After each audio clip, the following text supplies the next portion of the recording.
Warren Buffett famously said his favourite amount of time to hold a business is forever. Unsurprising perhaps, coming from a guy who still lives in the same house he bought for $32,000 back in 1958. In fact, Warren seems to be the kind of guy that stands by his decisions. His friend Bill Gates once joked that Warren decided what food he liked at the age of 6 and has eaten nothing but hamburgers and Coca-Cola since. He married his first wife, Susan Thompson Buffett, back in 1952. And although they did separate, they remained close, never divorced, and Susan actually asked her good friend Astrid Menks to take good care of Warren. She moved in with him, and for around 3 decades, Warren, Susan and Astrid maintained what can only be described as a complex relationship. Complex relationship. In a way, the ownership of a stock can be a complex relationship, can't it? Like it or not, we often emotionally tie ourselves to our investment decisions, and when it comes to cutting ties, it can be hard to know what is the best thing to do. So today, let's take a look at these complex relationships and see if we can figure out when it is best to stick around and when it is best to move on. Because even Warren, with questionable diet and enviable relationship status, and a message of never sell, has cut ties with investments along the way. Hello everyone, my name is Tom Morgan from the YouTube channel That Finance Show, and today I'm coming to you in collaboration with the good people from Trading 212, who want to help you get better and make smarter decisions when it comes to investing. Remember, nothing in this video should be construed as financial advice. In front of me I have a series of letters written by the aforementioned goat of investing, Mr. Warren Buffett.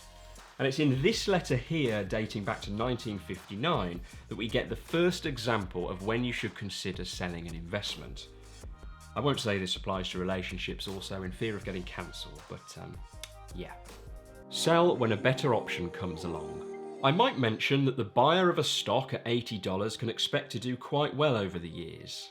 However, the relative undervaluation at $80 with an intrinsic value $135 is quite different from a price $50 with an intrinsic value of $125. That's a young Warren saying he's just sold shares in a business at a discount so he can buy into other businesses at a bigger discount. This is at a time in his investing life where he didn't have billions in cash lying around, so he had to allocate his capital to the best of his ideas, meaning it made sense for him to sell an investment in order to achieve what he considered a potentially better return elsewhere. The key thing to take away here, though, is Warren understands the intrinsic value of the business itself. He knows what he thinks both businesses are worth, so he is able to make that judgment call. Darting from one hot investing craze to the next is not the same as understanding intrinsically the value of a business and deciding to move on. If that is more the style of investing you've been practicing, well, then I guess point 2 is more applicable. Sell if the initial purchase was a mistake. We've all done it, rushed into a relationship and realised we have maybe made a mistake and now we're stuck. Everyone makes mistakes and sometimes we just need to own up to them and move on. An example I love is one that happened during the COVID lockdowns. Investors soon realised that video meetings were about to become very much the norm and rushed in to buy businesses in that space to try and take advantage. Zoom was one such business and as a result saw its share price jump 132%. A respectable rise indeed, but not a patch on the rise Zoom Technologies saw, which skyrocketed 1,800%. All because people bought the wrong Zoom. Zoom Technologies are a completely different business. I wish I could tell you what they did, but their website describes them as designers of avant-garde networks.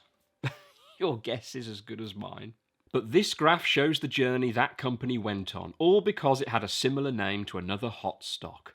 Imagine being the owner of that business, waking up and seeing you are 18 times richer than when you last checked.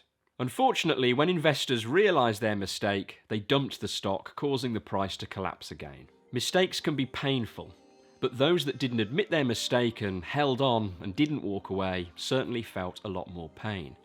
Hopefully those that got in early enough knew the third rule of selling a stock. Sell when the price shoots up a lot. The Zoom Technologies example works here also.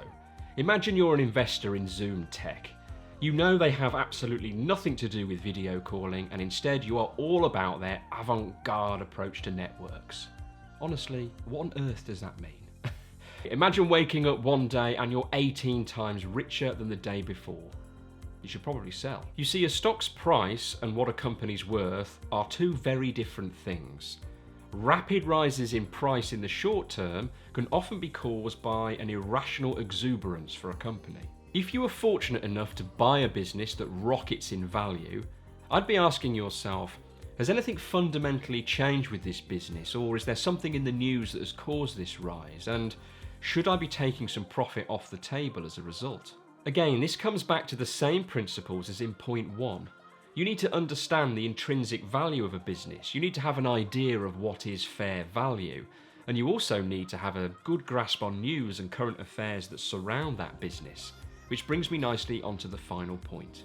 Sell when the fundamentals change. Two classic examples from Warren here on why his mantra of hold forever doesn't always work out.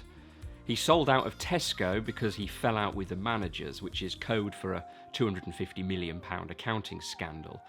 He sold out of airlines during COVID because he felt that they were going to have a tough time for a while. And he was right. I've just had a holiday royally messed about because of lack of staff at airlines. Companies can change, and so can the business landscape that they compete in. As investors, we need to be able to recognise when this is happening and be level-headed enough to act upon that knowledge. All of these reasons for selling share a common theme.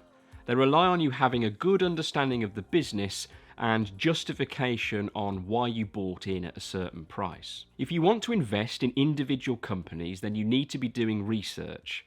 And if you've done that, you should know exactly when selling might be appropriate. This is why so many just purchase index funds. They call this passive investing, and the act of buying individual businesses actively investing. The clue is in the name. Buying individual companies requires you to be actively involved in those businesses. You simply cannot just buy a business because the product is good. There's work that needs to go in at the start before you decide to purchase it. We'll link a video in the end cards here for a good place to start called How to Pick Stocks. But simply put, failure to put in the work at the start will leave you with zero conviction on your purchase. And if things don't go your way, will leave you frantically Googling, should I sell? It's the equivalent of Warren B writing to Dear Deirdre for relationship advice on his unconventional menage a trois. Hey, maybe that's what an avant-garde network is. Me and the team at Trading 212 love putting these videos together for you. I really hope you got some value from that.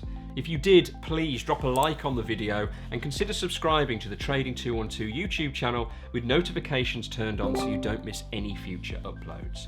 If you're feeling really kind, could you head on over to the App Store or Google Play where you can leave up to a 5-star review for the Trading 212 app just to let others know how good you think it is. Until next time, my name's Tom Morgan from That Finance Show. I've got some more reading to do. I'll see you on another video real soon.